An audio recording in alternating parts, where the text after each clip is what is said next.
Few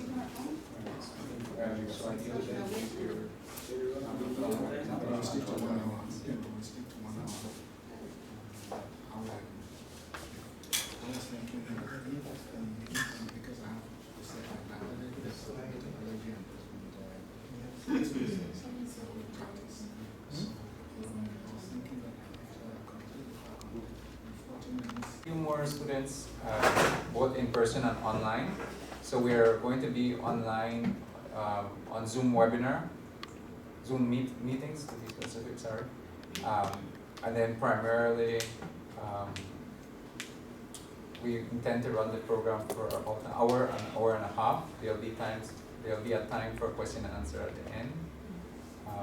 But Dr. Lee is also very flexible, so if you have an urgent question, I'm sure he'll be able to address it. Just some housekeeping. The restrooms are located at the entrance of this building to your right as you enter. And I ask if you could kindly put your phones on silent for the duration of the session. The session is also being recorded and will be available on the ISCR YouTube channel. So please be mindful of that. So let's give another 2 minutes and then we'll start.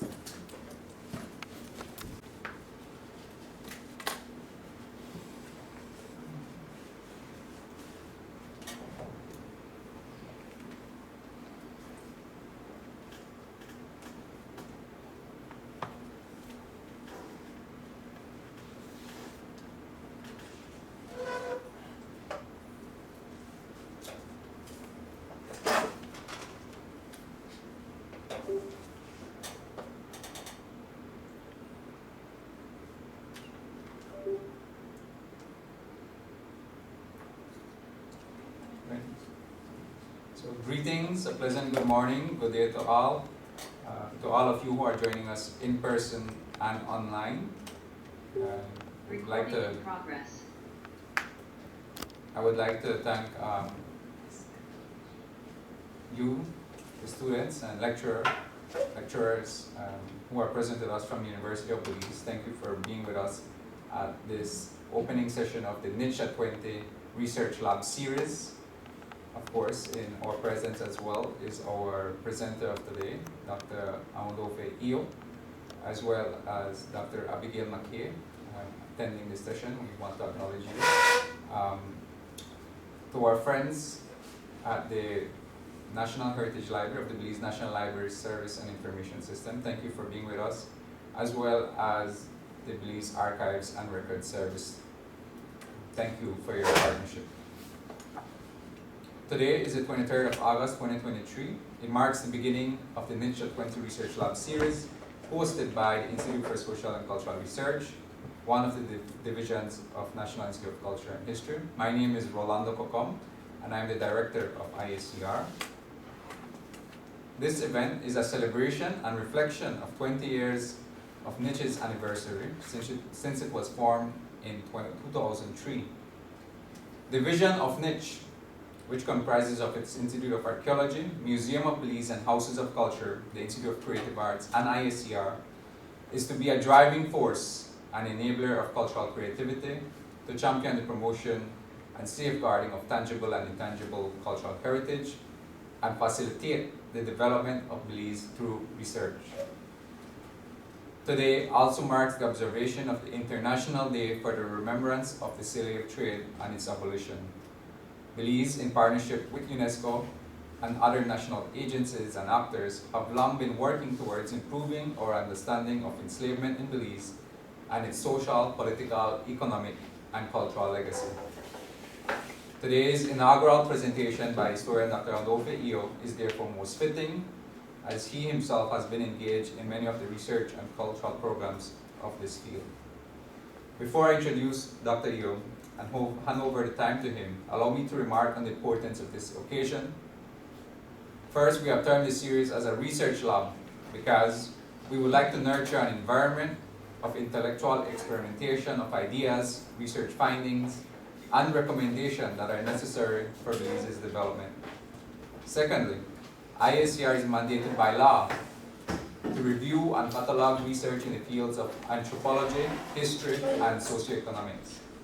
Therefore, we would like to invite all current and future researchers to contact us to be included in our research permit network. Third, our aim of this series is to bring to the fore research findings and perspectives on issues that will inspire and motivate our students and educators to have a better understanding of Belize and build upon the work that have already been completed by undertaking their own research. Over the next few months, we will be featuring various researchers on Belize, both in Belize and abroad, who will speak to us on the theme Re-examining Enslavement, Indigenous Roots, and Nation Building in Belize. For today's inaugural presentation, we have with us a longtime mentor of mine and friend of ISCR, Dr. Aondofe. Dr. Eo is a highly recognized professor, historian, and author who recently retired from the University of Belize. In 1982, Dr. Eo began his career in Nigeria at the School of Remedial Studies and Benue State University. As a member of the Nigerian Technical Aid Corps in 1995, he was a visiting senior lecturer at the University College of Belize. Following his tour of duty, he continued as an adjunct lecturer. In 2000, he became a tenured lecturer with the transition from UCB to the University of Belize. He was an associate professor of history at the time of retirement in 2015. Additionally, he has lectured for Benue State University in Nigeria, at Malsapina University College, Canada, and Galen University here in Belize. Dr. Eo has held administrative positions both in Nigeria and Belize. In addition to serving as the interim dean of Faculty Arts and Science at the University of Belize, he was also co-director of the African and Maya History Project and director of the Center for Multicultural Studies at UB between 2006 and 2008. He was a keystone for the introduction of the Bachelor of Science degree in History at the University of Belize in 2008, teaching many of the advanced history courses in historical philosophy and methodology. He has participated in multiple regional and international conferences and has received awards at Veracruz, Mexico, Vermont College of Norwich, and the Pan American Institute of Geography and History in Costa Rica, as well as from Belize's Ministry of Education. A cursory count of his many penned works includes 9 authored books, at least 8 journal articles, and has 6 book-length manuscripts in progress, 11 chapters in different volumes, 5 edited and co-authored publications, in addition to some 16 commissioned research projects. Talk about a prolific author. Dr. Eo is one of them. Dr. Eo has been a longtime contributor of ISCR NICH. Most notably, his book, Discover Old Belize Sites and Places of Memory, which was published by our institute in 2005, was instrumental in providing the foundational knowledge for us to appreciate the historical landmarks and places of memory within Belize. He has served as facilitator for an oral history workshop conducted at ISCR in 2017 and has presented his findings at various research forums and conferences supported by our institute. It is our honor at ISCR and NICH to introduce such an accomplished academic researcher, consultant, advisor, and educator on such a diverse range of subjects and disciplines across the humanities and social sciences. Dr. Eo, thank you so much. Thank you. I was looking around for the person that Mr. Kofon was introducing. Glad to be here. Good morning, distinguished ladies, gentlemen, students of history, colleagues, media personalities, my friends. I see some of my first friends at the archives in '95 when I started doing research at the archives. I recognize them down there.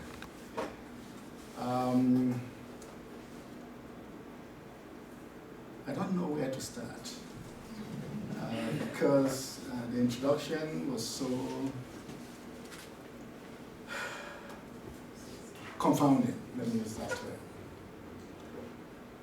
When I was asked to give this talk, several things came into my mind.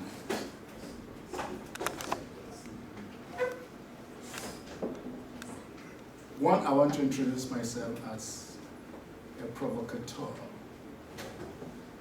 I provoke thought. I don't aim to please. And that is why the term truth. I don't aim to be popular. I don't aim to endear myself to any human being, but to speak the truth as I see it. And I'm not saying that my truth is the absolute truth, but I have to support my truth with all the evidence that I can marshal at my disposal. That is going to be the centerpiece of today's discussion. Truth, and then we'll look at how to re-examine African enslavement in Belize. Before I go into that, Rolando had reminded me about an exercise they did some time ago when they were introduced to the history program. If you see there's a map there, or a picture, so to speak. If you can take 1 second and write what you think it is. Then at the end of this talk, we will revisit it. One on the left, on my left, if you can write one sentence, what it means to you. What do you see? How do you interpret it? How do you understand it? Because that's the centerpiece of what we do in history. That's a static document. Static. It doesn't speak to anybody. It is subject to interpretation. I will reintroduce myself because I'm so many things to different people. An enemy of the people, a friend of the people, popular academic, a critic. I prefer to refer to myself as a globalist. I've always looked at the world as one. I'm a humanist, a pacifist. Somebody asked me, what would you do if somebody harms your child? I'm a pacifist. I'm not going to retaliate. But the person will get what the person deserves in time. That's in my heart. That's what I believe. But in the course of living as a globalist, I've been tied to so many locations, specific locations in time and space. Either on the basis of birth, which is Nigeria where I was born and raised and educated, which is in the West African region of African continent. And at another time, I'm described as a Belizean by naturalization, again, locality. I now live in a country that used to be my colonizer, Britain, which is, again, tied to what we're discussing here. I live in 3 localities at the moment. I'm very itinerant. I don't believe in sedentism. As a globalist, I believe in if I don't travel in my mind, I travel physically. So I live in Britain, in Belize, and in Nigeria, not simultaneously. Not simultaneously. At the moment, I regard myself as an independent researcher and a consultant who contributes to global discussions. Most of my concentrations now are discussing global and educational issues as they affect the invisible, unprivileged human beings. That is my focus. It's always been on those who are invisible or who have been rendered faceless, voiceless, the invisible majority. But I will start with, you're doing that exercise already. You've done that exercise, I'm sure. The question of what is history has brought many human beings through space and time. People like Plutarch, the Greek historian, have tackled it. Herodotus tackled it. I cannot claim that I really know what history is, but I know what history is not. Understand what I have just said. I don't know what history is, but I know what history is not. And when I see it, I know. When I read it, I know that it's not history. Michael Stanford calls it grammar story, grammar tales. That is not history. And I will illustrate with a very poignant anecdote. A student of mine in 1996 came, I had given them an assignment, and she came crying. What's the problem? She says, I want to marry this guy. I love him with all my heart. My mother doesn't want me to. I said, what's the problem? She says, dark. South African origin. He's a black man. My mother can't deal with that. I'm looking at this girl sitting before me. In all probabilities, and to use what Martinez has always harassed me, what you see may be deceptive. I call it the mirror test. We see what we want to see when we look at the mirror. That's the truth. And if I look at you, I will probably see you different from what you see yourself in the mirror.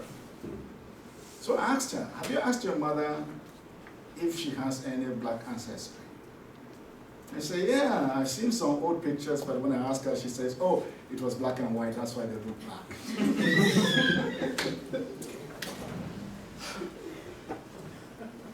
This goes to the heart of today's discussion, a worldview. We see, understand, interpret our reality based on the dominant worldview.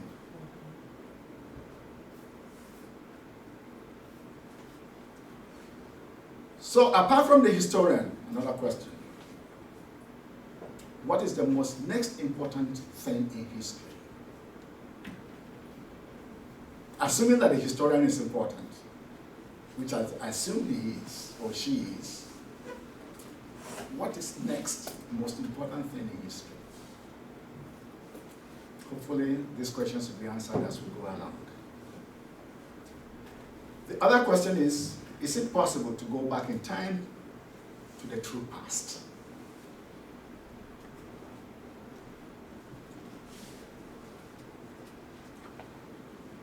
I used to ask students to imagine 5 of them at a bus station, trying to hustle and get into a bus, mass transit. And there is an accident. And the 5 of them rush and write in their journals. Or 3 of them write in their journals what they have just seen. And 2 do not write. But when I want to know what happened, and I ask the 5 of them, 2 will recall from memory. Other 2 would have written it down. You'll be shocked that even those who wrote down what had happened, there were 3 versions of the same story.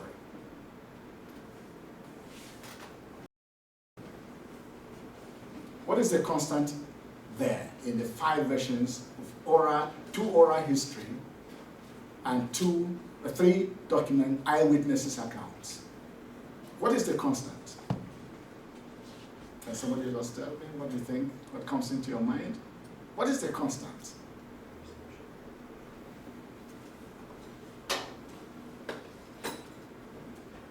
An accident.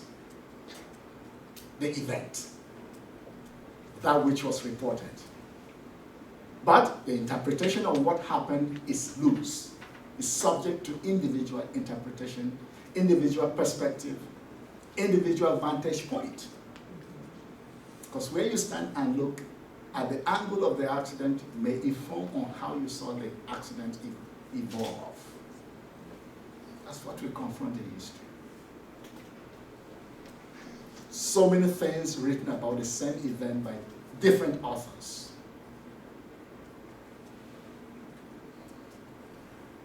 What is false truth? Have you heard of that before? False truth. Is truth constant?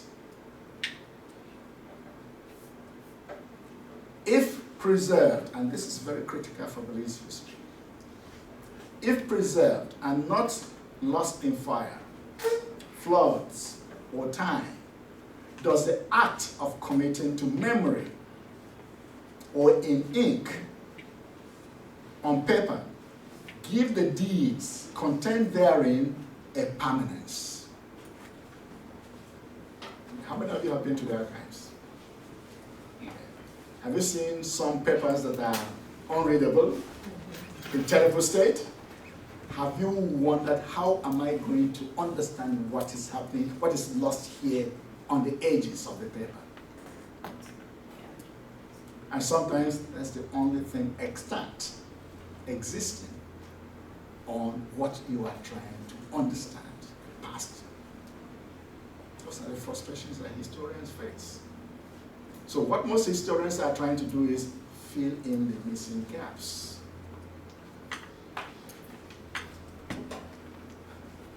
This question has increasingly become very prominent bearing with what is happening in Florida.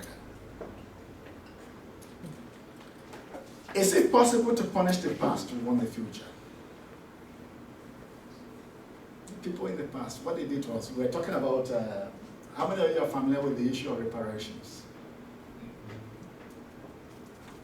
Some people look at reparations as punishing the ancestors who committed heinous crimes.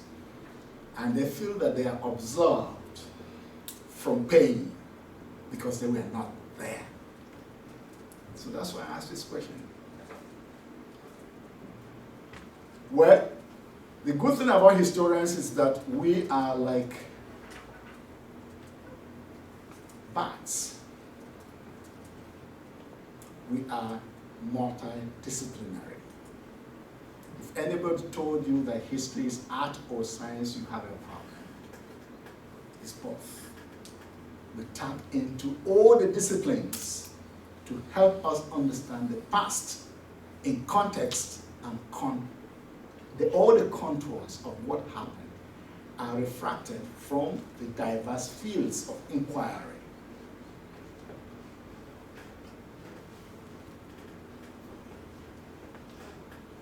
How can history be understood objectively and contextually without judgment?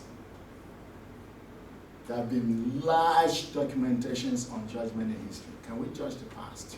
Can we use the present morals to put ourselves back in time and judge the people who committed this?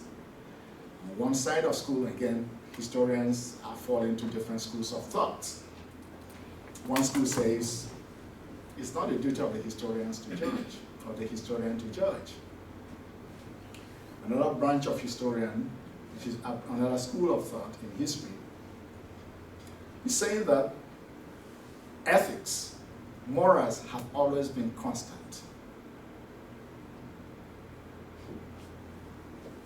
Good and bad have always existed in time and space. And by reading the manuals, the journals, the diaries of the enslavers, we understand how their minds worked.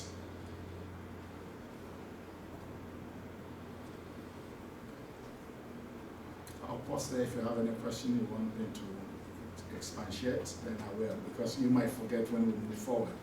I'm moving to the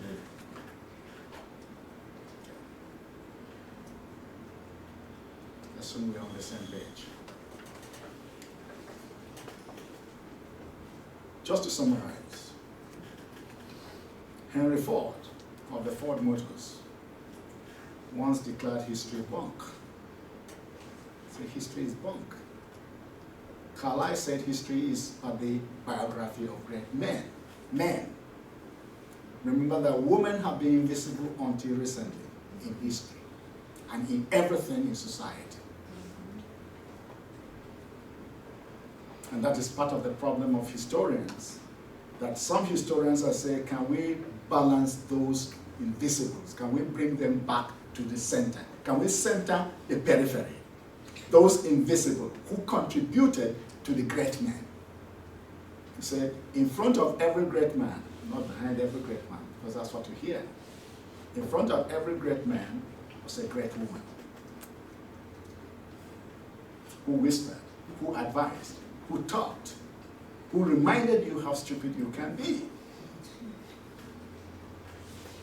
Because the people out there will want to please you. You're a great man, so nobody's going to tell you the truth. But your great woman is going to look you in the face and tell you you're doing something stupid.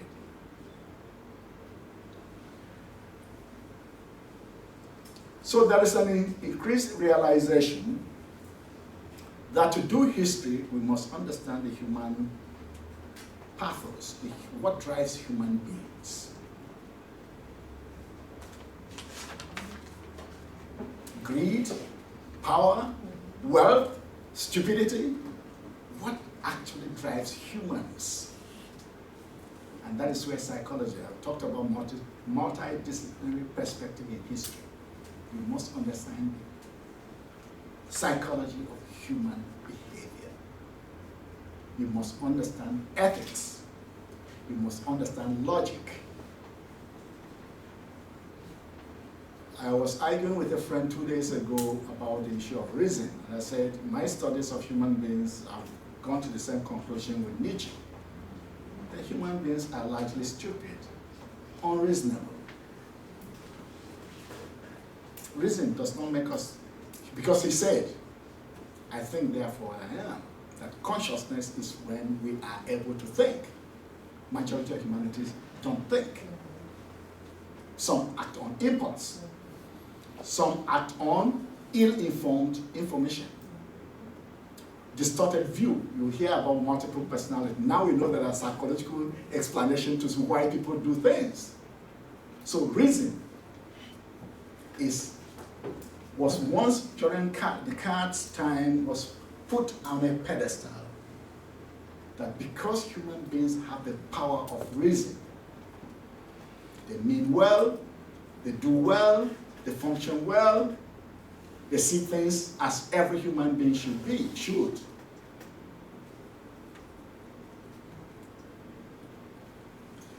History has always been a toy for the powers that be. He or she who controls the past controls the present and the future. He who controls the present controls the past. As a young historian, I used to wonder why people do terrible things. And I go back to Florida. Florida is saying that the history should be rewritten to show that slavery was the best thing that happened, because it taught descendants of Africans skills. It's a great interpretation.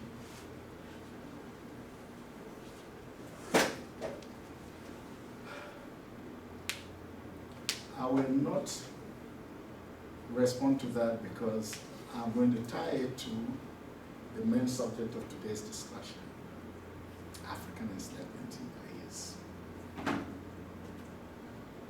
Was there any African enslavement in Belize? Was there? Yes. Where did you get the idea from that there was? High school. At school. Is that the general consensus? But what if I told you that in 1995 when I came to Belize and started doing research, I had Africans who were never brought to Belize. But only Creole from the Caribbean were brought to Belize. Therefore, Belize has no connection with Africa.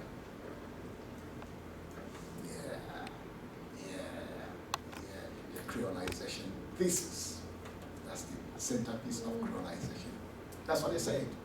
So if you see towards understanding, all I was doing in towards understanding was to emphasize African born that were brought to Belize, to re-establish the fact that, read Asa Schumann's 13 chapters, 1724, the first introduction of enslavement in Belize was Creole from the Caribbean. And that was conflated to imply that only Creole. So, That is one reason why it was either Creole or black and not African. Ms. McKay is shaking her head, but I will tell you that when I came in '95, if you mention the word African or African, there was a distaste in the room. There was collective silence. Yes.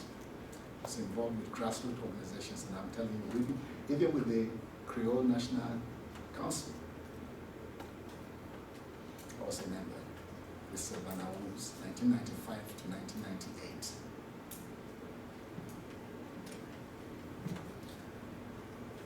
So the problem of African enslavement was first primarily for me to establish that Africans who did not understand a word of English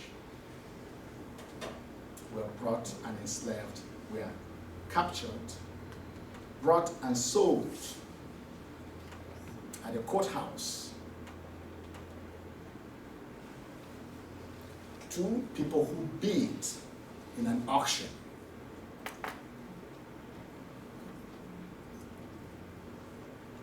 The second myth was that slavery in Belize was anything but a family affair. Because of the nature of the system, of the logwood and mahogany extraction, it was not like the sugar mills, it was not like the plantation, and so slavery in Belize was anything but in name.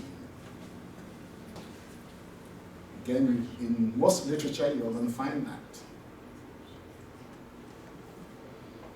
And that many were provided with arms, guns, machete.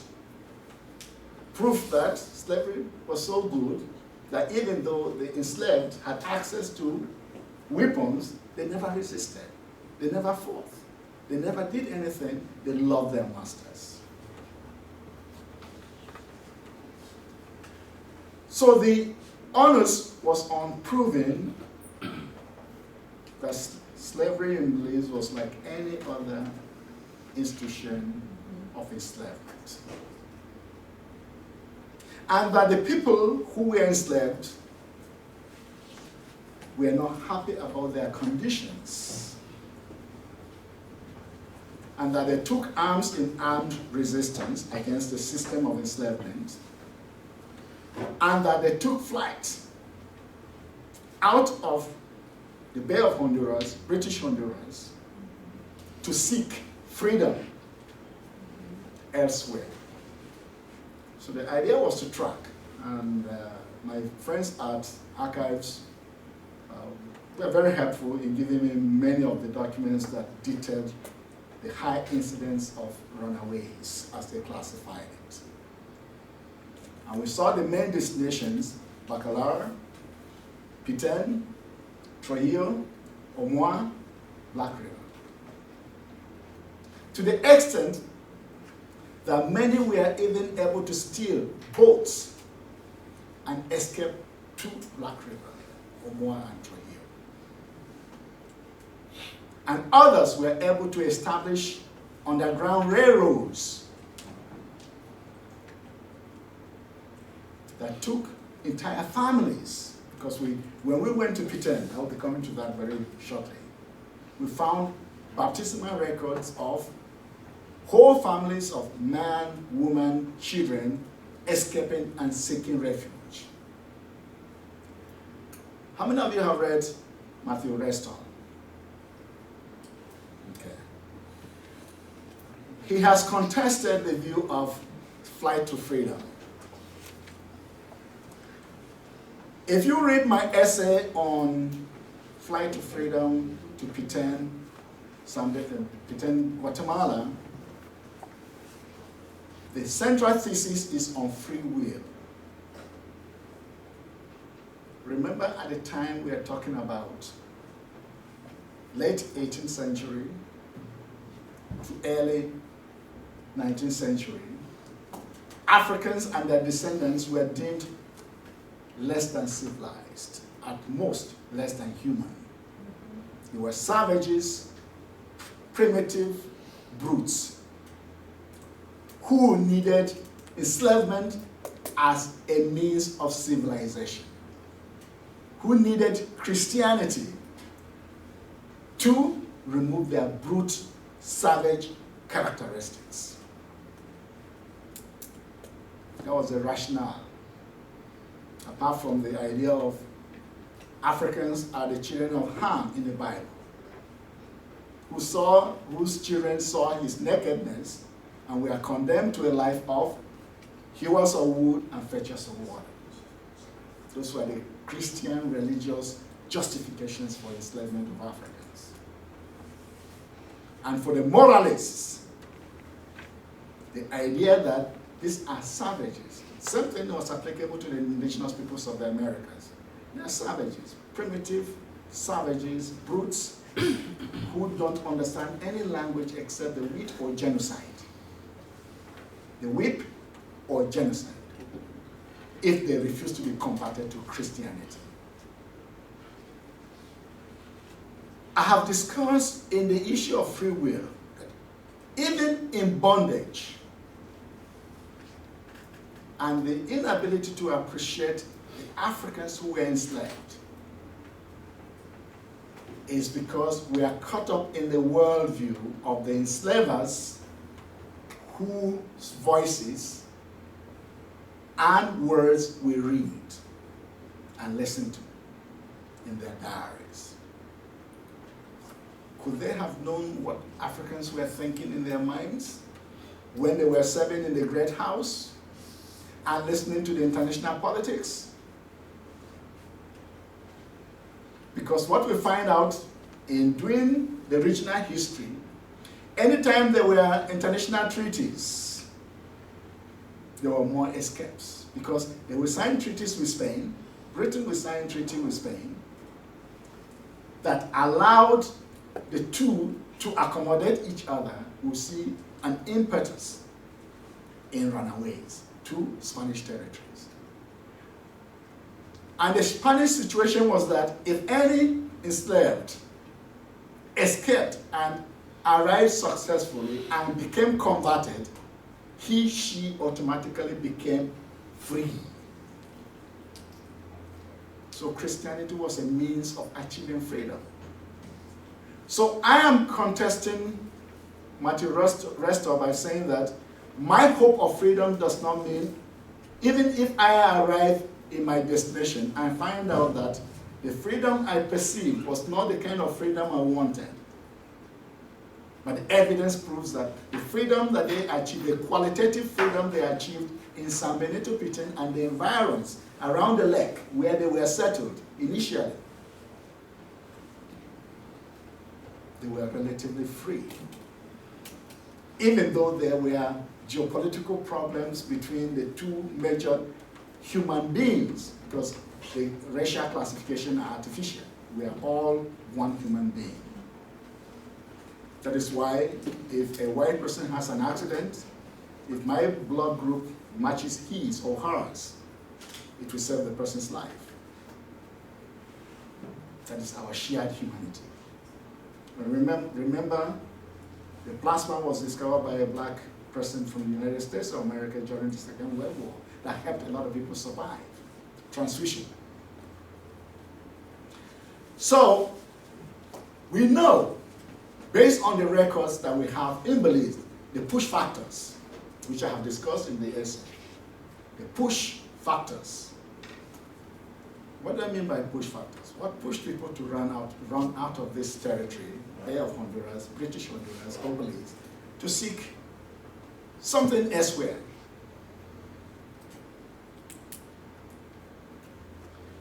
How many of you have relatives that live abroad, either United States of America? Okay. Why? Why are your relatives in the US? Better opportunities? For opportunity. Whether it's better, it's a no again. That is what I'm trying to explain. Whether it's better becomes qualitative, becomes subjective. Until you go and re-examine it, then you'll find out whether. But the mirage, you know, you heard about the mirage. when you're going on a sunny day on a highway, you see as if there's water, you keep thinking you will meet the water level, and it keeps moving. That's the same thing with freedom. How many of you think you're living in freedom in an independent state? That's a subject for another discussion. But those are the illusions of inclusion. Illusions that you are going to somewhere that will improve your quality of life. And for the enslaved, that was important. To be masters of their own destiny, of their own children, who will not be sold and bought like at cards or be lost in gambling frenzies. For them to go and create a semblance of family was very important. Again, until you re-examine the mind of the enslaved, who had no opportunity to write and leave us any of the... Have you read Defense of Settlers? In Defense of Settlers against Conato. Brilliant document. Please read it. It's long. But in trying to rebut, in trying to convince Britain of how horrible Conato was, it exposed a lot of what was going on here. So, for example, they say, oh, they don't have much problem with the Creole, who are already Creolized, but they have problem with the fresh imports from Africa. We have problem with those who cannot taste alcohol. They are Mohammedans. So we know that they were among the enslaved Muslims. They're the ones who don't touch pork, they don't touch alcohol. And that is, they documented all those things. So you have a window into an accidental exposition of the differences within the society, which are normal. Remember that Despard had been sent packing because he had tried to ameliorate the harsh conditions of enslavement in Belize. Remember Despard, who was the superintendent in 1790s, 95 or thereabout? 90s? 85. 85, okay, 85. I've forgotten the date. But Despard and Arthur had that, who were trying to make sure that slavery was not as bad as people like Marshall Bennett and Bowen, who were noted for terrible cruelty. If you were accused of stealing a handkerchief, you were stringed up naked, for women, stringed up naked and whipped with cat-o'-nine. Documented. But these were the magistrates. These were the enslavers. These were in charge of the public meetings. So what do you expect? If the perpetrator of crime is presiding over a case involving his commitment, what do you expect? So most of them never got punished for any of the, even though Barnabas Code of 1765 had already laid out an ideal society that was never in practice. So we have, and I have contended, that Africans or African enslavement in Belize cannot be dated to 1724 because we have other documents testifying to 1718, which is again tentative, and that's the problem with the truth in history. At one time, 1724 was very popular. We've got documents testifying to 1718, but if we have evidence of people taking flight to Pitane as early as 1725, 29, then they must have been introduced earlier than the time that official time that we have. And remember that the problem of sources for Belizean history is acute because many of the documents were ravaged in fires. And the countless fires, it was in Belize town, which now in Belize City. hurricanes all the time. And some of the records are here, some of them are still in Jamaica, some are here are still in Nicaragua, others are in UK, and others were in private hands. So, and remember that the early history of Belize is very, very difficult to get to the heart of, to the truth of the matter. It's very hard because the evidence is sketchy. There's a lot of myth. Wallace has been proven to be a myth, which was supposed to be the site where he was in Belize Town, where it became a settlement. But that is a subject for another discussion. So what do evidence we have now? The pull factors in P10. We talked about the push factors. Well, mainly in search of freedom, qualitative freedom, opportunity to have a family, opportunity to be human. What were the conditions in P10 and elsewhere that attracted? I mentioned Christianity. Once you were baptized, you became a Christian and a human being, and therefore you could not be bought and sold. And yet we have evidence of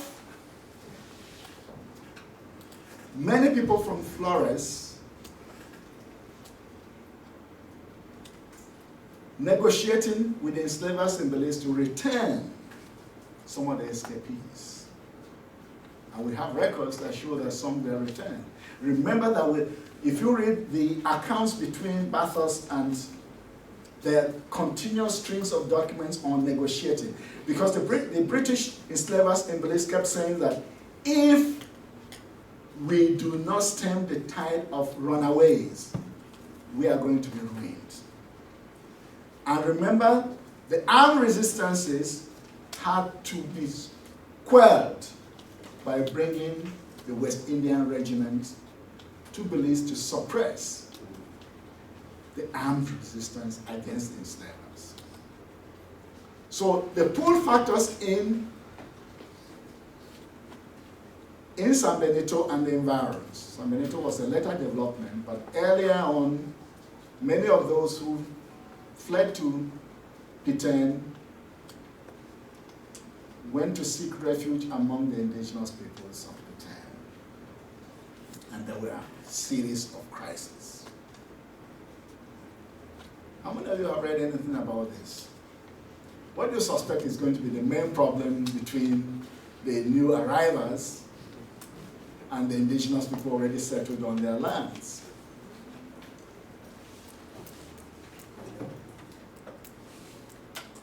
I think, Doc, if we use the example of the people who have settled around Spanish Lookout,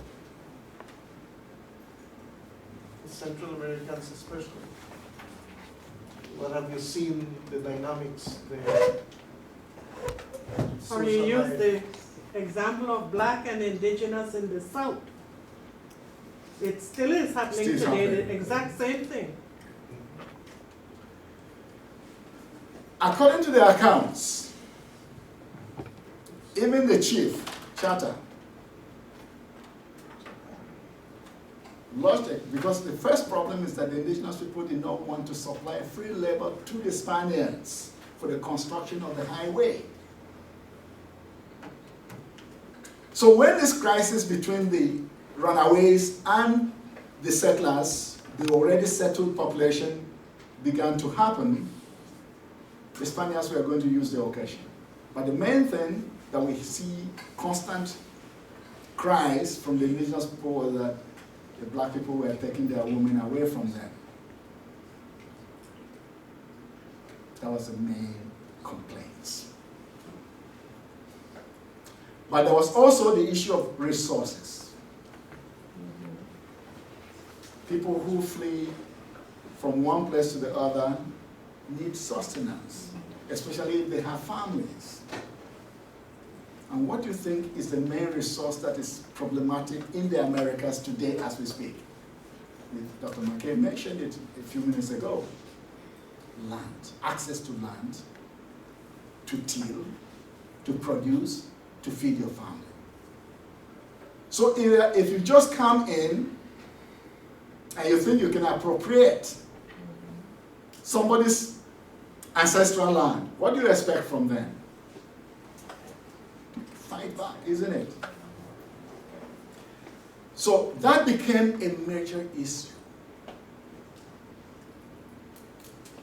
Initially, those who had fled Bay of Honduras were settled around the lake. Small villages, Dolores, San Jose, Santo Toribio, which was the most popular one, Toribio. These were the settlements where the runaways, quote-unquote runaways, had settled. And the crisis exacerbated the situation. So the Spanish government decided to say, okay, we will solve your problem, but you must provide labor for the construction of the roads. And that's how they moved them to Remedios. I think you have it there. Remedios. San Jose, San Benito was the later development where they took them to an inhospitable area that was beneath water level, below water level. And if you see the houses, if you can go to the houses, if you go to San Benito today, and I'll be going into that now shortly, many of these houses have sunk. The threshold is now sometimes between 2 and 3 feet below ground level because it was hastily filled in and built upon. And with time, it has sunk. Sound like Belize City? Exactly, exactly. Now, let us talk about 3 main sources of history. I've alluded to them here, but I will emphasize on them. So the first is an introduction to the general idea of African enslavement, which is through secondary sources. Books like Asa Schuman's book, 13 chapters, is secondary sources. And most of the other works that are in print are secondary sources.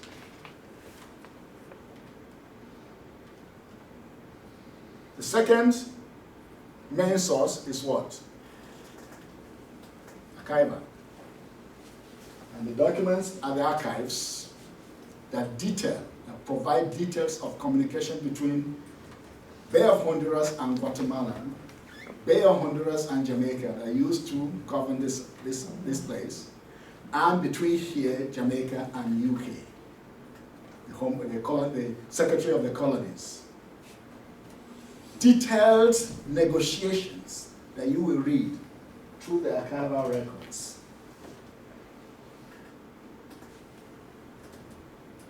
But most importantly, which is a field that is dear to my heart, oral history. Why do I place so much emphasis on oral history? Why do you think that something that happened hundreds of years ago, and I'm still clinging to the hope that somebody will tell me something that is orally passed down?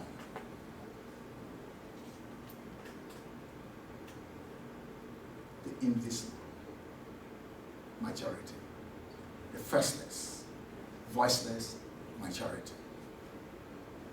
In this case, the descendants, the great-grandchildren, the great-great-great-grandchildren of the enslaved, who must have heard stories. And this is where my fortune smiles on those who search for, who are bold. That's what they say. So I'm going around with Sylvana Woods, trying to interview Creole that I have met or that I will meet. And I meet Percival Reynolds in Bureboom. And I'm interviewing him and he says, my great-grandmother came from San Benito, Peter. Voila. The bell rings in my head. I read about San Benito somewhere. Now I'm getting a descendant whose great-grandmother came from San Benito. I'm doing another study with Dr. Joseph Palacio, and I'm in City, interviewing Christopher Lambs. I can't remember the name, but it's Christopher. And she says, my great-grandmother came from San Benito. I said, are you related to Percival Reynolds? He said, yes. I've squared the circle. Then, I have a class of students, most of them are here today. I think 3 of them all went to San Benito with me, except you. You didn't go now. Rolando, Giovanni, and Zip Delma were on the history, the field work. That was the talk of UB when we came back. Anyway, so I tell Giovanni, let us see how history can be brought to life. I go to the archives and get the documents of runaways, and I distributed them in class, and I said, can you look at these documents? And then do a short review. Then I say, we are going on a field trip to San Benito. Giovanni, can you arrange for that? He's very good with those things. He has a network in San Benito, in Flores, Jose Luis, right? And they arranged for a bus at the border, take the bus. Jose was kind enough to not only arrange a visit to the church on the island that had baptismal records dating to the time that those runaways arrived in Bhutan. But before that, he arranged for us to have like a sit down like this with a lecturer, San Carlos University in Bhutan. What's his name again? Jose again? Salvador Lopez. Salvador Lopez. I have all those pictures, but if I was told this before I came to Belize in May, I would have brought most of my templates, but I didn't bring them, and he couldn't locate his. But we documented everything in pictures and videos and tapes. And we go to the lecture, and this man presented a very excellent, you have the presentation there? Okay, let me see if I can show you the presentation briefly. Oh, I can't show on here because mine is not linked. yeah, it's not linked. Do you have HDMI? Huh? Do you have an HDMI port? Yeah, you can.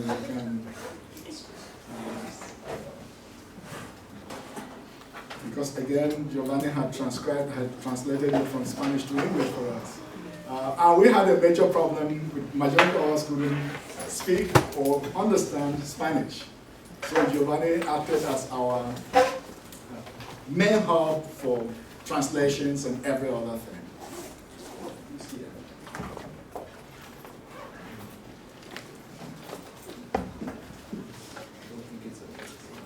Oh, it doesn't have anything.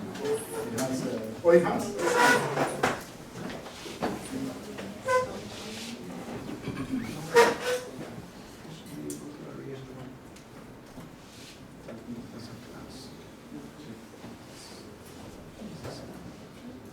Yes, there it is. Very nice.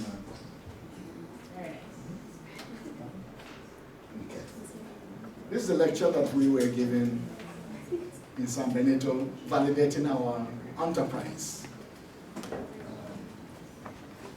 This is 2010. So he gave us a record. This are you can see the original settlers here in the background. And then Africans begin to arrive after 1720. They have documents proving that by 1727, we start having mixed black Africans and white Irish Catholics. Remember that originally this place was for Anglicans. And remember that Anglicans were persecuting every other group in UK at the time. We also have the black population increasing with no economic capacity, what I've just mentioned, and that was one of the sources of problem. Doc, Mm. I think we would need to, because I came across another source from the Spanish archives that speaks to the effect of the enslaved, of the runaways, now free, who eventually begin to produce a lot of crops after the resettlement. Okay. So again, you know, No, but remember San Jose, the guy from the university told us that that San Benito used to be very productive. right, But then the hostility of the Spanish authorities and the residents forced them into destitution. Okay, so you see, that is when they were moved to the unhealthy side where we went and took photographs, where we interviewed the descendants.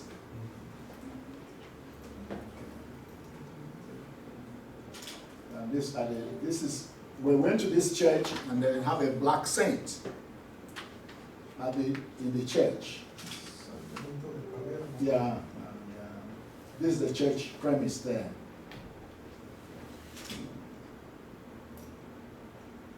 I'm looking for more of the pictures than the talk. The talk, I can summarize it as I've already been summarizing. What time do I have now? One on warehouse. One of them has gone already? You know, like maybe around 15, 20 minutes. Okay, I'll give it another short talk, and then we'll wrap up. This is what we're seeing there, the houses. They are now terrible looking. If you go there, it's like a war zone.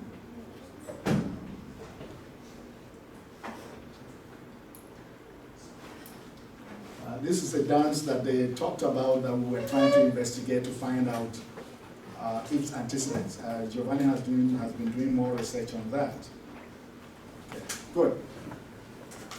So in San Benito, he didn't have the pictures. I was hoping that the pictures would be included. We did the pictures and they're not included here.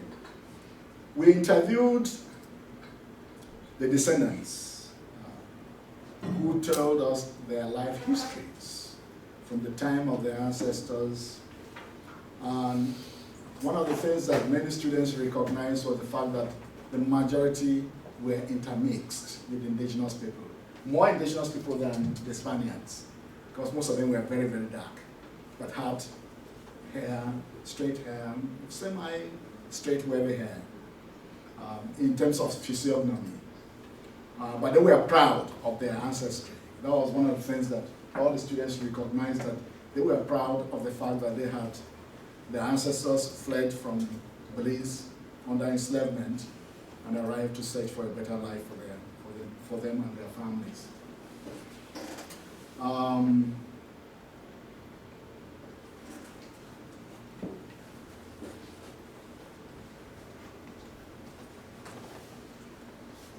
So in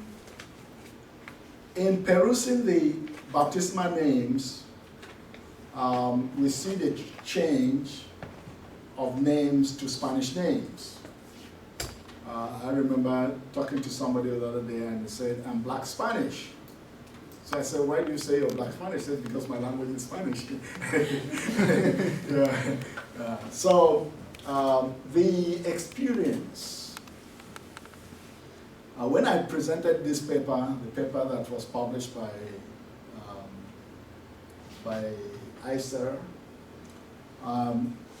at San Ignacio, at the conference in San Ignacio, had about 3 people come to me and introduce themselves as originally from San Benito, but now back in Belize.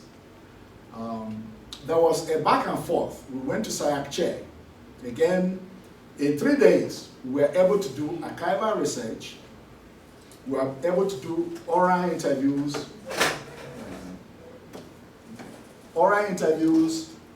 with the descendants in San Benito, and in Sayakche, which was about 2 hours away.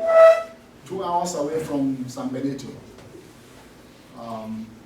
And we came out enriched with a better understanding on how to restore a hidden chapter of Belizean history. That was the key takeaway.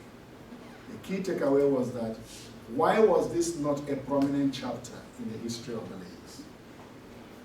Why do we have to search and find this by ourselves?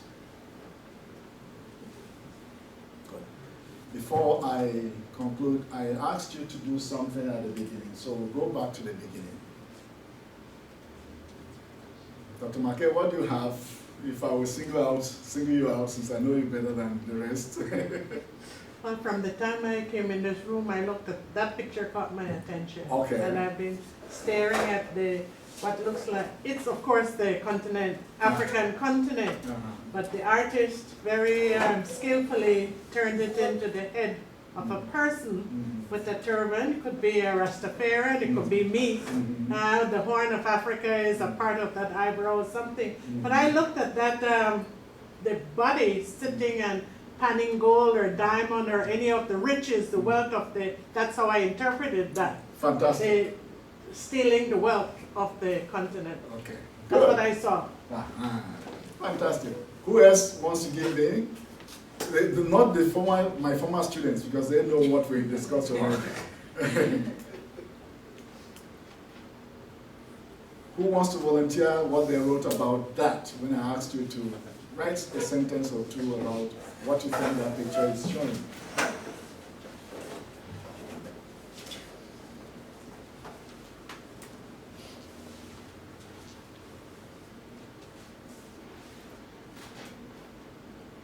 You want to give a shot? No, not behind you. Yeah. Well, the same wealth that she was talking about, it was used as a sustenance and it provided for the rest of the Okay, you? Down there before I come to you. Yeah. My perception of things, or when I looked at it, I realized there was something, the values of Africa that were being stolen, probably, Okay. and things that enriched that nation that were taken away. Okay. Okay. And you? Is it? Yeah. I didn't even notice that was actually the continent of Africa when Miss Doctor put it on. You didn't see it before? I didn't notice it. I really thought it was like a shadow on top of my head, I guess. And I see like I think it was crying or it looked like an eye drop on the side right here. That's what I noticed from my first glance. I thought it was like, how do you say, like, the indulgence of slavery, like it's harming them inside, so they're not really happy doing the work, you know. That's what I saw at first glance. Okay. Who else wants to give a shot before I disclose? Because I commissioned the painting. I commissioned all the paintings that you see. Where are they? These, and there were so many others that I commissioned. I don't understand that one. This is a traditional African society. Oh, okay. They sit under the tree, the elders sit under the tree and discuss important issues. Yeah, that's what I So see you of see this- Africa, yes. Uh-huh. Not of Belize. No, what we are saying, because it's a short discussion, I was going to talk about the cultural legacies, those that were destroyed and those that survived. But this would be one of the things that when you read in the books and they talk about, they were organized according to nations. The Akan, they will be a nation, the Nago, that's the Yoruba, will be a nation with their flags. We are supposing that they would have continued these traditions, but then they died out afterwards. When they started banning Obia and banning Gombe drumming was when they destroyed this. So this was to show the life before, and so that you can appreciate what has been taken away. And so when you're asking for reparations, this would form some of the arguments of what they have destroyed. Okay. So when I commissioned this, I had, in the 90s and early 2000s, there was media coverage of Africa all over the world. And I described it as When a dog bites a human being, it makes no news.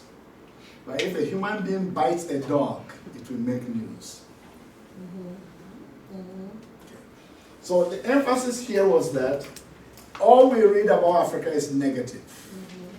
So you have a poor tone. The dashiki you see there is tone, not the Rastafari. It's tone. Those are tone areas with a begging ball. Africa is begging, even though it's the richest, one of the richest continents in the world. No, but you said it's stolen. Yes. They stole human beings. They stole gold. They still do that. So Africa is a beggar with a ball sitting at the crossroads with the sun. That's what you see, the disc there is the sun in the horizon. Oh, it's In the horizon, you see the teardrop, which you noticed. So it was to show the popular image of Africa and why people try to dissociate themselves from the image of poor Africa, begging Africa, underdeveloped. And when you read some of my interviews, the descendants here, they say, oh, they rescued, and even in oral interviews, you say, oh, we were told that they rescued us from living in trees, in holes, and brought us here to civilize us. Oral interviews with older generations, I have them. Some of them have been transcribed, some I'm still trying to transcribe them. So that was the essence of that picture, to conjure, to one, give us a food for thought about the continent and the popular image that has been sold. And I will close on this account. 1997, I'm speaking with a friend, and he says, who is now my very bosom friend, who is more Afrocentric than anybody that I've met, who said, I don't want to do anything, I don't have anything with Africa. So I feel more affinity with Mexico, Guatemala, or anything than Africa. So I said, why? No. So luckily or unluckily, I was with Jonathan Swift, chartered accountant, whose sister was married to a Nigerian, and he had gone to visit Lagos. And so he told this guy, say that the image you see of the poor woman with loads and children on their back with flies in the eye is one side of the story. There's another side. The Lagos that can compete with New York in terms of modernity, and other cities, like I said, until I went to Nigeria, I didn't know that black people could fly planes. I go to Nigeria, I see no white person doing anything, only black people.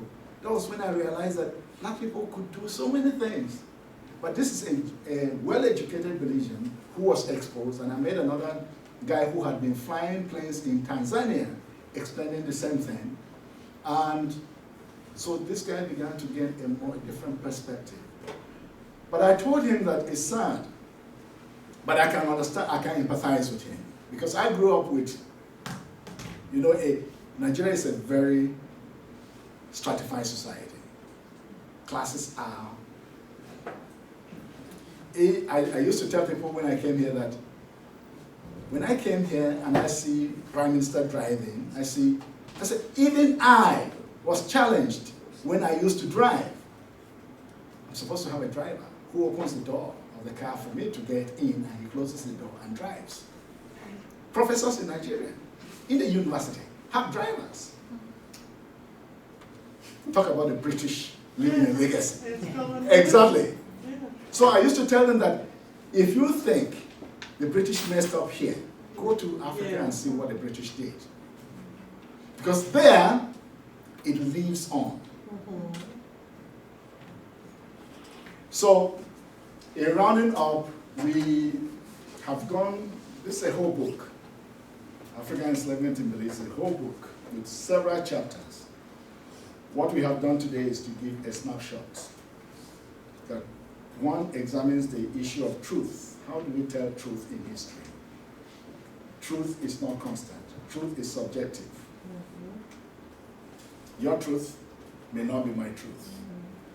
But one thing that I advise you as students of history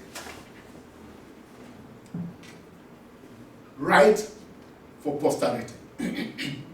Conduct your research for posterity. Let posterity judge you. Don't write to please the moment. Don't write to please the politicians or those in authority, because history will condemn you and put your work in the dustbin of history. If you don't aspire to reflect the truth, if you collude to hide the truth because of money, power, whatever, history will not vindicate you. History will judge you accordingly. There are many historians that we don't read their works anymore. They are in the trash bin of history. There are some that have withstood the test of time, because during that time, they were unconventional. They were an assault to the senses. All those works have been vindicated because more evidence comes to light. I mean, the evidence that even the archives we have, I used to tell people that less than 1% of the archival documents have been investigated and analyzed. Can you imagine what will happen in the next 50 years when they're all digitized and people can easily go in and manipulate and have access? Because the problem has always been access to the truth. Because the truth is in the same static document that you see there. It's true, the truth is hiding in plain sight all the time, if you're not afraid. And I will close on that. Do you have any questions? Then you can go on there. No, thank you, Dr. Yo. That's a powerful way to end the presentation, Dr. Yo. So I want to thank you for that, for giving us food for thought. And also acknowledge that we have about 30 persons online joining this webinar, and the 20 of you who are here present with us, and I'd like to acknowledge our General Secretary of the Belize Commission to UNESCO and Board Member of NICH, Mrs. Irene Palacio Morgan, and Director Kevin Montero, who joined us as well. Thank you so much for your institutional support. At this time, we would like to take questions and comments from those of you who are here present, but also from those of you who are online. We probably have the time for another 15 minutes or so of discussion. So please, first with those who are here present. Dr. McKay. First, I want to say, make sure you get the picture and include it in the record. Yes, the commission, because it's very interesting that you spoke of the mirror. And even though every one of us is looking in the mirror, what we see is very different. It's all open to interpretation, which was the basis. I wanted to make a comment about seeing the statement, the topic, and when I saw the determining truth in history, how to determine truth in history, my response was the way we determine truth in religion. My God is better than your God because I belong to whichever, and you, I mean, that's how I heard what you said. But that's the subjectivity of truth. Exactly. And that's how I heard it. I wanted to ask the question, if you said this is a book, one of your books? It's in development stages. Oh, it's in development stage, because it will become a reader. I'm a crazy person, I write every day. So, and then I have so many manuscripts that I'm yet to publish, because the problem is that we don't have a reading public. So, it's an endangered profession. You're writing for posterity, not to make money. That's one of the things that I tell people, that apart from Towards Understanding, none of my books have sold out. But this is the only book that sold out at the time that it was, together with the Old Belize Sites and Places of Memory. The rest, piles and piles out there. But some of us are committed to sharing, at least, and leaving a legacy, so that our children will judge us fairly and say, oh, they tried. Well, one of the things I wanted to say about that is that we really need to have more of our books that have the some of those truths that come from the archival records and your triangulation with oral history from descendants, etc., that those documents should become parts of our reading resources in history and social studies. And I put that on the table. That's the reason why I asked the question about this one. The powers that be have been blocking that, and I'll be honest with you. The powers that be don't want the truth. I don't know the reason. I tell people that I can't psychoanalyze politicians. Yes, but I hear you, just as I heard what you said and you saw my reaction, because if Assad Schumann's book, 13 Chapters in History, has something that says Creole were brought from the Caribbean, that book should be shelved. No, it should be no. shelved. At the time he did chapter. his research, that is what he encountered, and that is why new evidence is throwing more light. Thank you It does not dismiss the 13 chapters. Thank you for saying that, because it's the point I wanted to make. When in 1995 you came across a National Creole Council or Assad Schumann who wrote what he wrote, that was something like, what, 30 years ago, almost? Yeah. And so what has happened since then is when you know better, you do better. When you get evidence, when more truths are uncovered, you make modifications. You were the president of Belize History Association. Yes. You still are? Well, I'm de facto because So why don't you lobby government and tell them to put the books that we have? That's why, all this and that is why I say, why are they not in school? I am saying to you what needs to happen. I'm putting it on record. This is being recorded. I can't be a scholar and a lobbyist because there will be conflict of interest. My hope is to put out the best I can. Some of them is up to you, Your job is to take this and tell them, look, we've been seeing this side of the story all the time. We have a new perspective. Can we balance it? It's not to take that one out, because history is interpretation.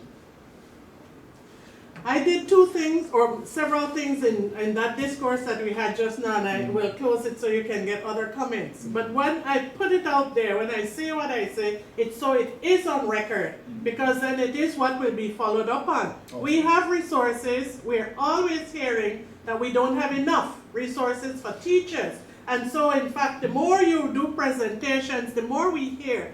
For even your writings, even if they're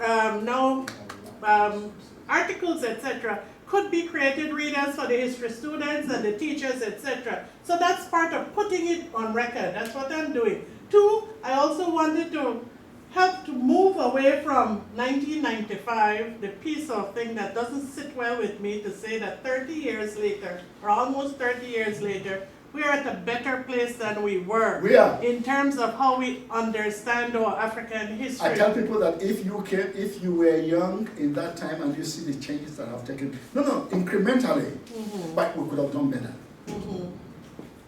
But it's a colonialization period of things. As you said, you laid out in this presentation, it's what those in authority, those in power, what they want you to know, how the past can impact the future, the present and the future, etc. So all of that, and then I am done. They are maintaining control over the present because they know what will happen if you empower the voiceless, the faceless.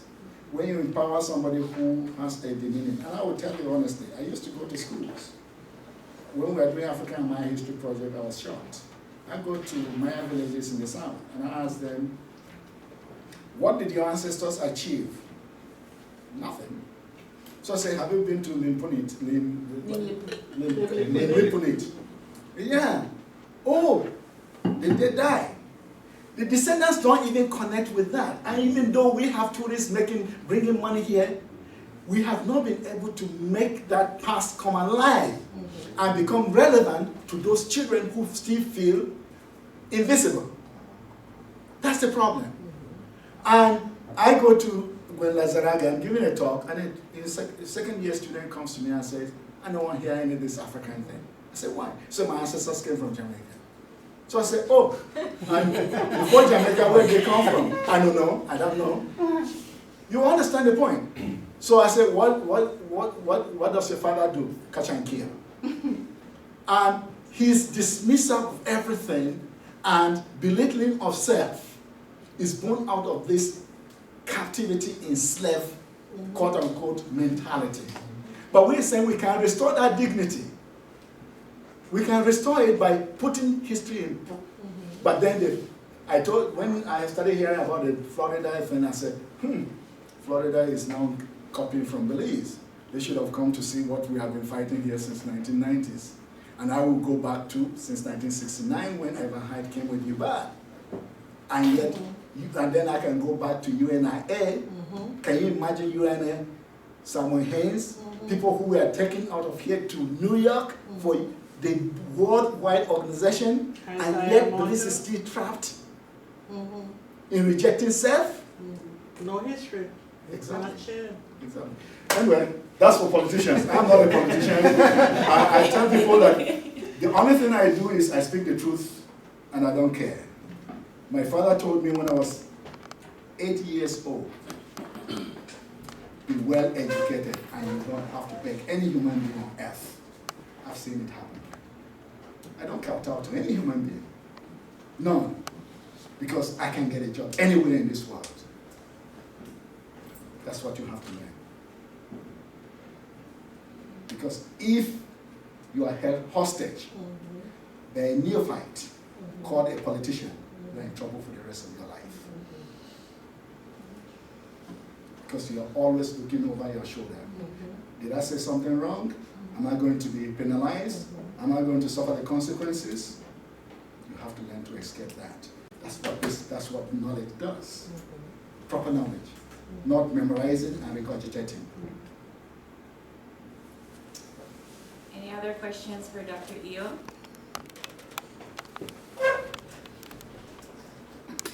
I have one online here, Doc, and this one is from Wilford Felix. He's saying, he's asking, has your research so far shown how significant is Gale's point in the African pursuit of freedom in Belize? Gale's point is part of the larger problem of historiography. I remember early 2000 going to the archaeology department and asking them to do archaeological survey of colonial history of Belize. One wanted to see the so-called Maroon villages that were established, that we have accounts of, but we don't even know the locations. Gale's Point, I have done a lot of oral interviews there. The African retentions is what I did in Gale's Point.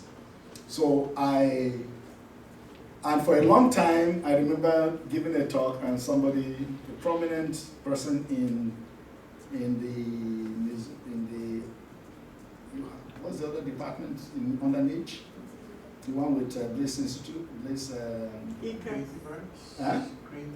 Creative Arts. And a writer there, Creole, stands up and tells me people from there are not Creole. So I said, what? So then I interviewed an old lady who was about 85, and she says, when I came to Gale's Point, I was shocked. It was different. What I'm saying in effect is that the history of Gale's Point has not been done. There is grammar story about it. Distilling the truth from the grammar story has proven difficult because the people there have not been very open, and the only person that can help you do that is your sister. What's her name again? Unfortunately, she's not able to anymore. She's passed on. You see, I've been away for over years now. I don't know who's on and off. 2 years. Yes, 2 years this year, a year and a half. Oh, she's the one that, because I kept begging her to try and open that door. Because you see, the problem with some of these villages is that they are very insular, like the Garifuna.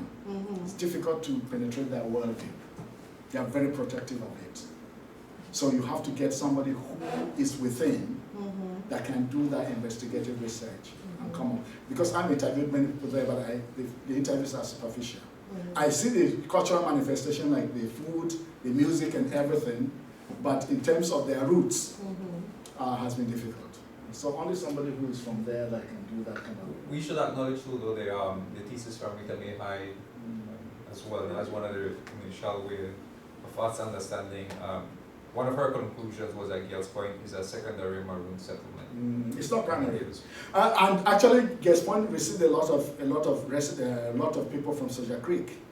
The West Indian Regiment, which is a chapter again, another hidden chapter where Africans were recruited from West Africa, brought in, enlisted as West African Regiment.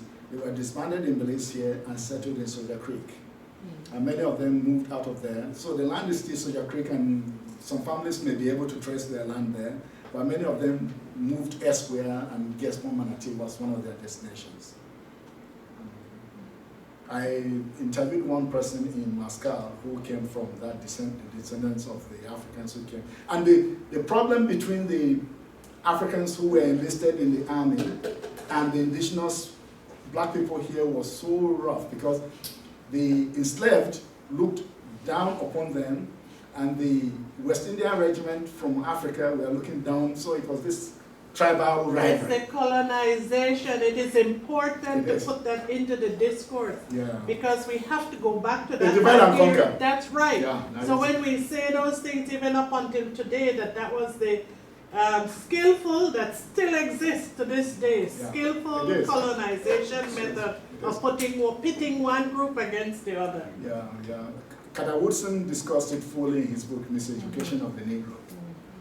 It's a critical factor, and many of you who may have done history in the 90s with me, we did Let's Make a Slave by Willie Lynch. It's a process of breaking and remolding. So those legacies are still on, which is the reason why the Creole and the Garifuna still have that same schism. Yes. Okay. Any other questions? Students of history? You can't be learning to be a historian and be tongue-tied. I have two questions from my class. They had to leave because they have another session. They had another session at 11 Ms. o'clock. Ima, could you introduce yourself? Yes, my name is Ima Casey. I'm an English instructor at the University of Belize, and I am heading a course entitled Writing and Reporting Across the Media. So this is one of our first actual events that our students were able to cover. I'd love to get an interview after this if you will allow me. But so they had to leave, so a very short one, Doc. So the first question was, how is correcting the historical narrative in lower class levels, primary, secondary, how is it possible apart from updating textbooks and perhaps even re-educating our educators? That's a hard-headed question. My simple answer to a very confusing question to me is that our teachers have to be trained, and they refused to be trained when we were doing African history projects. Because that was a golden opportunity for them to be thoroughly trained without certification. And actually we were giving them licenses, we were helping them to get licenses, but they refused to learn. With all apologies, I'm naturalized Belizean, so I can be critical of the country that has fed me and enriched me greatly. We are in a crisis mode in this country in the terms of education. The custodians of education don't give a damn. The teachers. Unfortunately, it's not unique to Belize. I thought that education should be in the forefront of change. In doing more research and contributing to development aid organization, I found out that the teaching profession is the most conservative profession. They're the last to embrace change. One, teachers always feel underpaid, undervalued, and so don't want additional work. Even when the quote-unquote additional work is to help them understand and get better tools to instruct in the classroom. Again, we come from a society that the British were a top-down society. The master came with a whip, everybody toed the line. But we're going back to what we started, where there's no political will or commitment, and the teachers are aware that the politicians lack commitment and the will, then they refuse.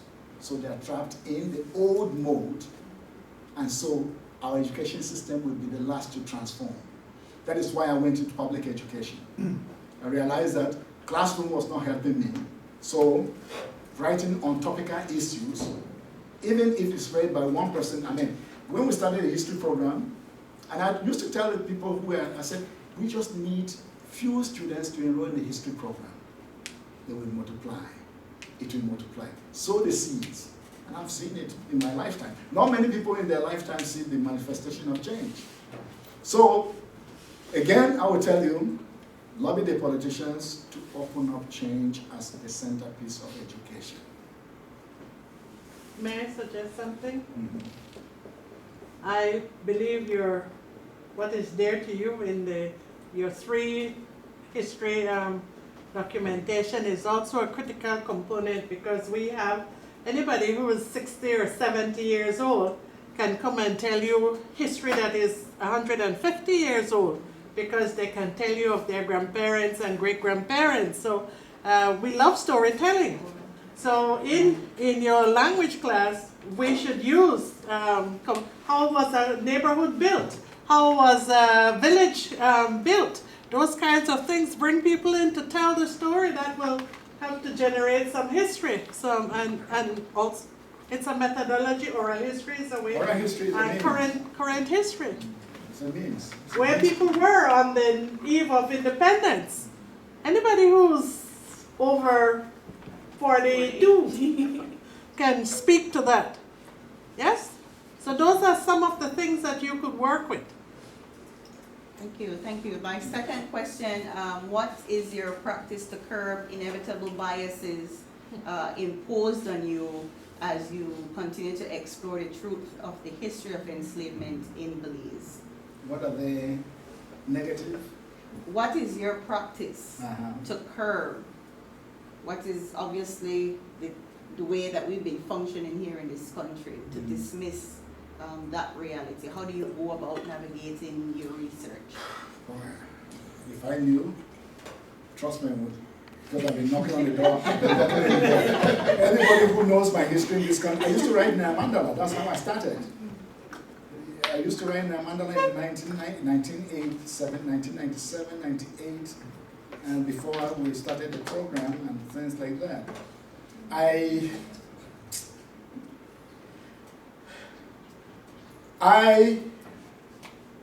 don't believe that a revolution has to be televised, because that is one of our problems. We like to fanfare, arrange, that the revolution is going to take place at this time or this time, and then our enemies are well prepared, and therefore by the time we start the revolution, they finish it before we can even execute it.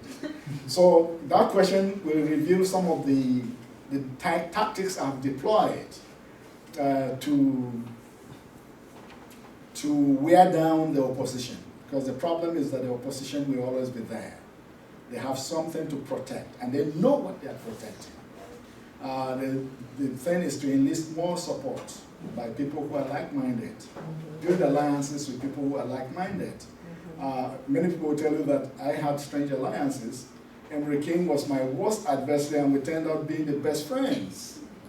Because one day he had no choice. I invited him to launch the Towards Understanding Belize's Multiculture, and he was shocked. Because those were my critics. I'm trying to disrupt the tranquility of Belize by this African thing. That was the idea. I'm trying to upset the status quo. And so I brought them in and educated them incrementally. And he used to invite me and my family all the way to Belize City at his office by Radisson. We'll go there, he would buy lunch for us, and we'll talk, and we became friends. So I tell people that the best thing to do is, that's why I say I'm a pacifist. I believe in wearing down my enemies and keeping my friends away from me, because my friends are going to lie to me. So I prefer the people who are critical of me, and I want to know why they are critical of me and what I do. So we have to develop a more complex methodology. The same way I use oral history as a gateway. The triangulation, as McKay rightly said, secondary sources, primary sources, and oral history. If they square the circle, then you are right. 3 different sources cannot be lying to you that despondently.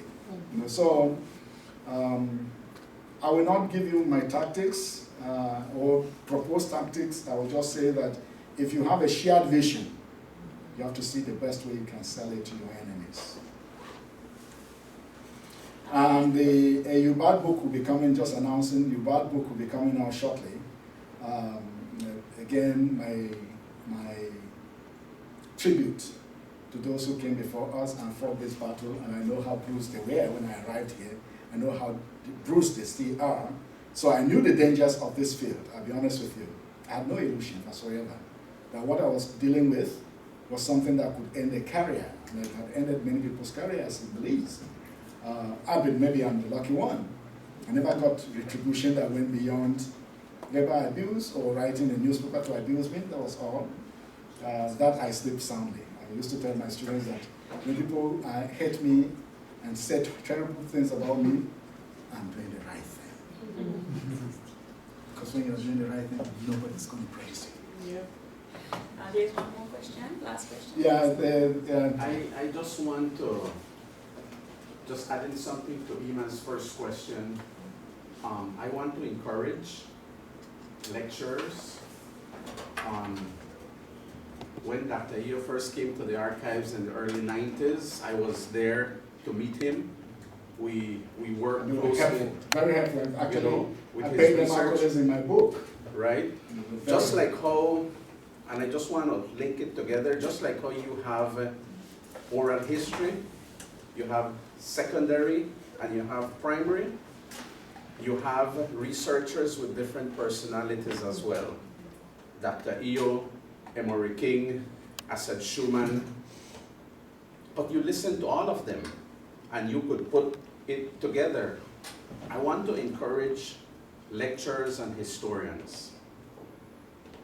We have many in Belize who are teaching history, but we have few, and I say few in Belize, who have consulted primary information from the archives. I could say Dr. Eo has been the only one since, I'm there since '94, you came a few years later, Yeah. who 1 year has later. consulted. I admire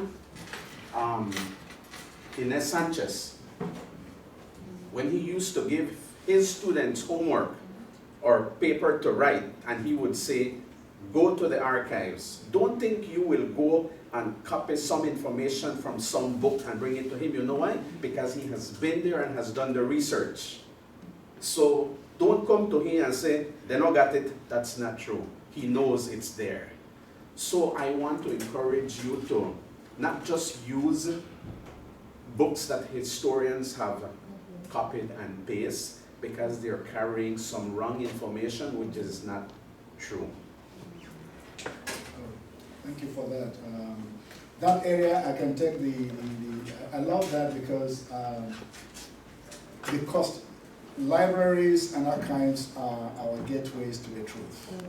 But when you don't have good facilitators, they discourage you. And I would say that many of my students, maybe they lied to me because I had complained to people that I send my students there and they come back and they tell me they didn't find anything. And I said, but I have this on record. I said, this is what I got from the archives. How come you, I have that, I can photocopy and give to them, but I want them to go and go through the process to understand that this thing is not easy. When this comes out, there's a lot that goes behind the scene for you to have a book. And I'm happy that you have mentioned that. In retrospect, I think many of them were playing games by not going to the archives and pretending that, oh, they went there and they didn't give them anything. There's also, and just to kind of add to the comment, this, I don't want to call it fear or just uninterest, right? There is no interest in going and seeking the information for yourself. A student once told me, he said, but my student teacher, Exactly. right? And I said, well, yes, but I know it's there, right? Yeah. I know it's there. I need you to go and find it. And it's this lack of interest. We have students that take Belizean history because they have to. In right? fact, in 2016, when I walked away from UB, that was the last straw. I had students who simply did not want to learn. I mean, their sets had been, they had the drive, and I will tell you that I'm proud of them. And then we started getting those who come in and they don't want to learn. And then the institution was encouraging that. And I just told myself, no, this is going to kill me. Because if anybody knows me, I don't compromise. I walk away. So I packed my bags and left. No regrets. No regrets. Because if you have students who don't want to learn, it's the most disheartening experience a teacher can have. If you have students who go the extra mile, like this ones went with me, and it's not because they're here. I mean, ask everybody, they will tell you I've always mentioned their names, and I was happy when I kept saying that they were now in highlighted positions. I said, yeah, because they used to work hard. And they still do. They still work hard. But the other ones are passengers in a bus. You can't be a leader if you're a passenger in a bus. So that is I'm entreating you that the few years you have at university is not to be certified. Because many of you go there for certificates. Learn, and it will open doors to the future. Sorry about that. No, thank you. No, sorry about that.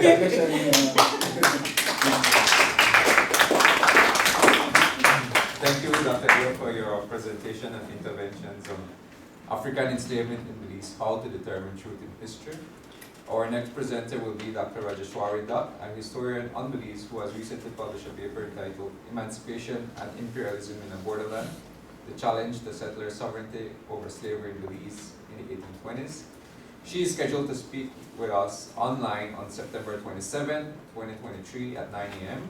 So please continue to register with us at ISCR, apply for your research permits, and as well as connect with us on Facebook for more updates and programs that we're doing as part of the NICH 20 anniversary celebrations, celebrating our heritage and inspiring our future.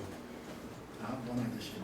Go ahead, Dr. Thank you. I remember something that came up the other day, which affected me when I came to Belize, and I want, since I've heard the name of the person and I've seen the paper the person wrote.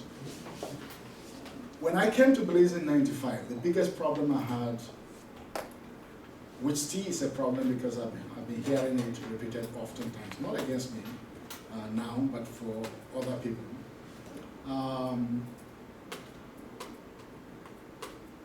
It's not Belizean, it's not Creole, can't write about Creole. It's not Garifuna, can't write about Garifuna. Have you Googled online to see the prodigious production on Belize out there in the cyberspace? You don't know. But I'll tell you that when I'm researching on Belize, most of the researchers are abroad. And they've done excellent works. You don't have to be a native. The facts, if examined thoroughly, interrogated thoroughly, and examined objectively, will tell the same truth, whether you're Creole, Garifuna, Maya, Mestizo. So, a Mestizo writing about the Battle of St. George's Key does not make it less true than a Creole writing about the Battle of St. George's Key, or vice versa. So I want you to become more broad-minded. Belize is no longer that small place tucked away that people used to visit as exotic. No. I went to many international conferences that highlighted the importance of Belize in the scheme of affairs. So if you're thinking small, the people out there are not thinking small. They're writing about you. And as we say, if you can't write your story, somebody else is going to write your story. Thank you for saying that part, because that's the other And side is but that's what I'm important. saying. That if you don't produce good people who can write a good story, then other people will continue to write about you. And there it goes back to the same question we were saying. How can we stimulate interest to get people to do good work and put it out there? When he was going, I had asked him to go and do history. He ended up doing sociology.